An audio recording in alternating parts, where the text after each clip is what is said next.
انسان دھوکے دا شکار نہ ہونا. شیطان تیرے مگر لگے ہے, دنیا دے مگر تینوں دوڑائی جا رہا ہے, لیکن یاد رکھنا اللہ پاک نے اس بات کا تذکرہ اپنے قرآن دے کئی مقامات تے فرما دیتا کہ انسان دنیا دی چہل پہل اے عارضی چہل پہل, دنیا دی چودراہٹ اے عارضی چودراہٹ ہے, دنیا دے بینک بیلنس اے عارضی بینک بیلنس ہے, دنیا دی سج دج اے عارضی سج دج ہے, دنیا دے اندر انسان عارضی زندگی لے کے آیا ہے. اس واسطے اے دنیا کسے نال وفا نہیں کر دی, اے دنیا دغا دین والی فانی دنیا. قربان جاواں آؤ ذرا رب العالمین دے قرآن دا تیسرا مقام سننا.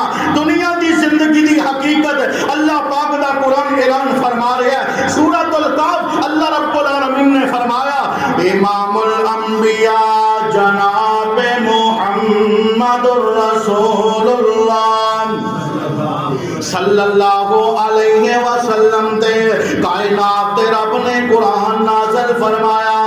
رب العالمین دا قرآن اللہ پاک نے فرمایا المال والبنون زینۃ الحیات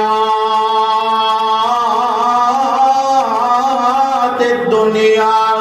رب العالمین دا قرآن فرما رہا ہے مال مال کرن والے اولاد اولاد کرن والے, میرا مکان میری دکان جائیداداں دے مگر لگ کے اپنی آخرت تباہ کرن والے, دنیا دیاں زمیناں دے مگر لگ کے اپنی موت نو بھلاون والے, اپنی قبر نو تنگ کرن والے, اپنے ویراں تے بہناں دا حق کھا کے اپنی قبر نو اندھیر کرن والے.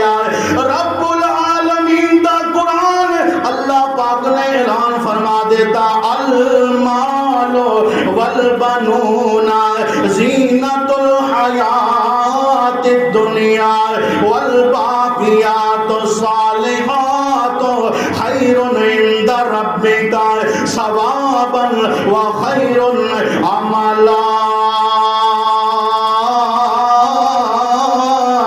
رب العالمین نے اعلان فرمایا واضح تے واشگاف لفظ اندر اللہ پاک نے دنیا دی زندگی دی حقیقت